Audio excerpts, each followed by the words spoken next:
We are with Maher-Maverick TV live. Well, we're not live with you guys, but we're live. We're live. In Windsor, Ontario, Canada. And I am sitting here at the Blues Fest, and I have the legend sitting next to me. And we are blessed to get the big headliner today, Mr. COCO Montoya. I thank you so much. Thank you for having me. I know you're getting rushed and everything, so I won't torture you too long. But we'll talk about a couple of things. I mean, first of all, isn't this a great thing to keep the blues alive? It's wonderful. It's fabulous. It's a great festival. I try to tell everybody this is why. I mean, we came here. We drove from New York for here because we feel it needs to be kept alive, and that's why we do what we do. This is a freebie for us, and we're just doing it because it's the right thing to do to keep it out there. And it's guys like you that's going to pass the baton to the next guys, and there's not too many next guys, so yeah. we need to get the people to listen to you guys because, you know, you're the heart of it all. You know, I mean, you came through it all. I appreciate mean, that. You played with Albert Collins, John Mayall. I mean, that's not too shabby. I'm very proud of my history. Yeah. We did really well. You know, I was very lucky, like you said. It's a blessing to play with the guys I've gotten to play with. Well, you are blessed, and people are blessed that these people out here, it's a great crowd, by the way. Yeah, you're gonna love it. They are blessed to have you here, and I mean, take me back. I mean, to what I know. I mean, everyone knows your history, Albert Collins and the John Mayall and the Blues Breakers, and you know, you've been with them all. You've seen them all. Where do you feel it's going now? I mean, do you feel it's dragging, or you feel it's pushing, or, you know, with the youth? Because I mean, we just had this conversation, and you know, I think that I think it's following a pattern, which it's kind of a bet for me. My career, as long as I've been playing music and knowing music, and when I first discovered blues, well, actually became aware that I had already listened to blues.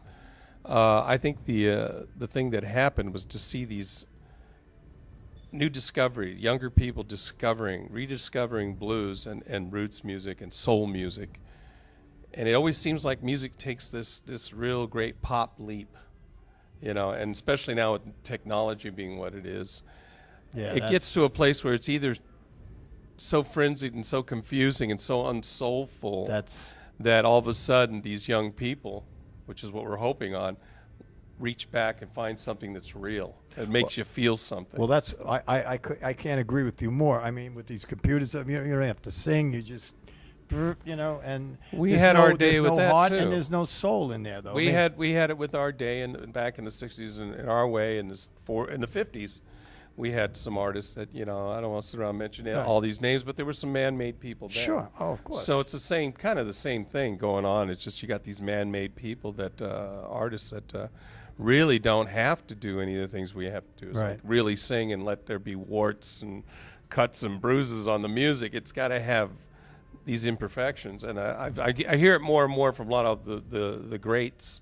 Well, I mean, know, they say it all the time. Joe Walsh just said it on TV. I just saw him. He was just saying, music is not perfect. It should not be perfect, and that's where everybody's going to get tired, and they're eventually going to say, I want something that really feels real. Yeah, I actually think Neil Young said that quite a few years ago, and that it's too. That's the problem with the music. It's too perfect. You know, I mean, if there wasn't imperfections, I mean, Zeppelin wouldn't be Zeppelin. You know, I mean, well, it's called character. You know, it's real. You know, when it becomes fake, it's not real, and you can't feel it. It's not in your heart. It's not in your soul. Yeah. I mean, and to me, that's what music is all about. If you don't have it in your heart and your soul, you don't have it.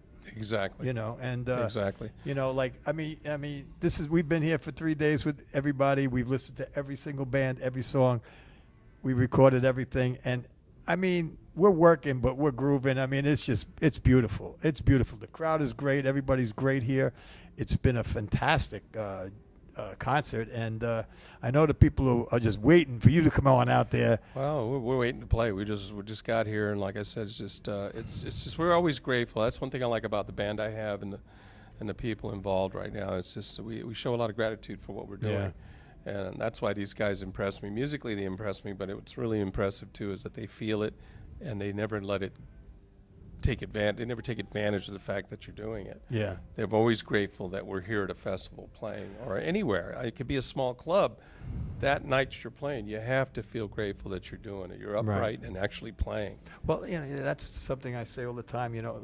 Especially like with the guys that aren't so, like yourself, that you give that we asked if we could do this. Well, sure, boom. But there's a lot of guys that don't. I don't understand it because you are blessed that you should be so happy that you're still doing it and that people actually want to sit down or just touch you or have an autograph or take a picture. It means that much to them. Oh yeah, and all that's fine within reason. That's wonderful. Oh yeah. I mean, you want to come fine, in the bathroom or anything. No, it's just. That part is part of what I do. It's part of where my career is. It might be part of the level I'm at. Right. I don't know. I've never really known anything different. Mm-hmm. So, I try and make myself fairly available. Right. And accessible by people. And my wife definitely, if I ever get to where I don't do that, she's the first one to kick me out the door and say, "Go out there and shake a few hands and sign." Yeah. Well, I feel that the blues community is probably the tightest community of musicians. Mm-hmm. I mean, like we just did the benefit for Walter Trout at the Iridium. Yes. Scott Holt came down, Rocky Athos came down, Jeff Simon came down. It was beautiful. I mean, it was just a beautiful, beautiful night. I tell you, I was blown away. It was several places have done that in Europe as well as in the States and stuff, and it's great for a guy like Walter. It speaks volumes. The guy's been around for such a long time and really has been one of the best players I've ever had. The fortune of playing with, and he's amazing. We're all in his corner, and we all, my prayers are with him all the time. The day we did the benefit, he actually was walking that day, and it was like right after like a week after the surgery or something. So, God bless him. Hopefully that we need him. If anybody can do it, Walter can do it. He can bring it back, and he's. It was a great night. It was a great night. He's got a lot of fire still left in him. I got a feeling that. Let him get well. Let him get past this, and we're going to see him back on the stage doing what he does. I think best. so. I think so too. I really do. I do too. You also, though, you started as a drummer, right? Yes, sure did. Sure did. Now, how did that? Never a conscious thought. Just my own curiosity. No, it was never a conscious thought. Anything I ever did, in those kind of things, were never a conscious thought. It wasn't like I'm going to stop that. I'm going to be a guitar player. I'm going to do this. I'm going to do that. Everything just happened. Right. I played drums for all my teenage years, up into my 20s and stuff, and ended up playing with Albert Collins. I think I went with him when I was 20 years old. And after that, there was really the blues took one of those dips we were talking about, and disco and funk and things like that were in the 70s were really doing well, which is. The funk stuff is still great music. Yeah, but there was no call for a kind of drummer I was, so I pretty much was out of the business. So just went and got a day job and just followed life. But did you always play the guitar also? Yeah, at 13 years old, I had an acoustic guitar, so I was trying to learn how to play Beatles songs, and I just wanted to make to wanted to hear chords. Right. So I started that at like 13 years old, but it was always something I did on secondary. Right. So, when I got out of the business and had a steady paycheck, I went and got a guitar and an amp, which I've never owned, an electric guitar and an amp, and would go to jam sessions and have myself a great time. Yeah. Just playing and jamming, and, if I didn't feel like playing, I'd go listen to somebody else and just not have to play. It was great not to have that. Well, that's what we were just talking about also, about, the youth now, how they we just had this conversation, and it's like I don't think they're listening. It's just they're not giving it a shot, and that's why we do what we do to try to keep it going, and by showcasing people like yourself, and I mean the amazing artists that have been here for the last 3 days, and we go all over the place, and I don't think we could expose it enough because it's something that's so real, and it's not. The music today isn't from the heart and the soul. Well, it's the kind of thing too. It's like you can't rush discovery. You can't rush somebody coming and going, oh, what is that? Yeah. You can't rush that kind of thing. I mean, the way it came to me. I mean, I was listening to blues when I was a kid that I didn't even know I was listening to. Right. I had no clue. It was Johnny Otis used to be on TV, Channel 5 in Los Angeles. So I had two older sisters and a brother, and they were always watching Johnny Otis. So here I am, a little kid, getting exposure, just didn't know what it was. I mean, Johnny Otis used to have a real eclectic people. I mean, blues artists, you know, Eddie Clean Ed Vincent, you know, Margie Evans, these kind of people. And then he'd have some country act, or he'd have something he would do, then there'd be a jazz act, there'd be all these different things. But that was before I still didn't know that was the blues. Right. It was Eric Clapton and John Mayall and Cream that was, wow. Yeah. Listen to these. I mean, I heard Born Under a Bad Sign by Cream before I heard Albert King's version. Yeah. But that led to me discovering Albert King. I went to a concert, and I think I was Creedence Clearwater and Iron Butterfly, who I was greatly into. Me too.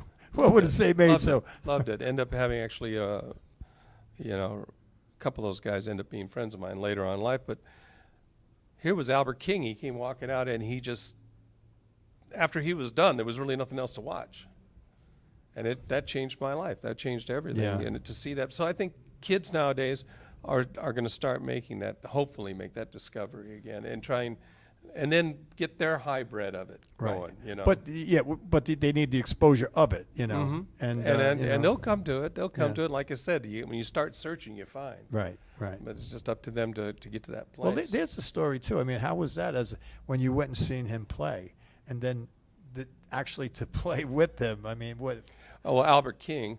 That was Albert King. I got to know him later in life. I mean, it was amazing. I mean, amazing thing. Just think, wow, that's incredible that this happened. That I went and saw him, and that one night changed my life, and now I'm up on stage. Yeah, or I'm sitting with him in a dressing room, kind of like this, and we're just sitting here talking. Right. You know, it's like kind of like me right now. You never thought that was going to be the. You know, that was going to happen. The road that wasn't going to, yeah. You know, now he's a friend of mine. You know, it's like it was the same thing with Albert Collins and Big Joe Turner, all these greats that I was very, very lucky to have that experience. Yeah. That's got to be, oh my God, that's got to be incredible. Yeah, it was a lot of fun. Now, are you touring right now? I mean, I know you're here. Yes, we just started. This is our second gig of the tour, and we're going to Monday. We fly to Bosnia. Oh. So we're heading over to Europe, and then we'll be there for about 3 weeks, and then we'll be back home. More we'll back to more of the shows in the States. Oh, great. I'm going to get home see my wife for about a week and a half, 2 weeks. Are you coming to New York? Yes, we will be. Oh, really? I don't know the date, so I only know them one day at a time, but I do believe we have a date at BB King's. Oh, we do a lot of shows from BB King's. We would love to come in and see you. And we'll be there. We would love to come in and see you. So now you are working on a new album, and it's coming out shortly? Well, we finished it, and it's actually dropping. It should be out now. It's in the States. It's Thomas Roof Records, and they have their series called Songs from the Road, and we've done the first live CD I've ever done. I've never done. I've avoided them. See, a lot of people don't like live. I love live. I love other people's live. Yeah. But when they came to me and asked me to do I've always avoided it. I guess simply because I don't do well listening to my own imperfections. Yeah. But finally, it was the right time. It'd been long enough, and most of the people that come to shows, I said, I want a live album, and so we finally did it. I have a great band with me. Yeah. And we recorded 2 nights in Seattle at the Triple Door, and it came out great. And it's really proud. I mean, of it. I know myself. I mean, I talk about live albums. I mean, when Grand Funk did that live album, I think I wore about 5 of those out. That was I remember one of my favorite albums. So you're going ahead. You're going to Europe, and you're going to come back, and you're going to do a bunch of shows. We're going to see you at BB King's. So how can the people get the new album? Well, the new album, you can go to Roof Records, Everywhere. you can go to Amazon, or you can catch us on the show. And we'll, obviously in the States, we'll be selling it by then. We'll have it with us. And, Beautiful. Are you excited about tonight? I'm excited. Like I told you, I got a great band with me. Brant Leeper on keyboards. He's been with me for a long time. Nate Brown on bass. Renee Beavers on drums. Wonderful musicians, great guys to play with. I love it. We're gonna have a very good excited. time. We're very excited. Well, again, I would like to thank you so much for giving us your time. It has thank been an you. extreme pleasure and a thrill for me to sit down with you and hang with one of my idols. There we you know go. what I mean? Thank you. We had So, some fun.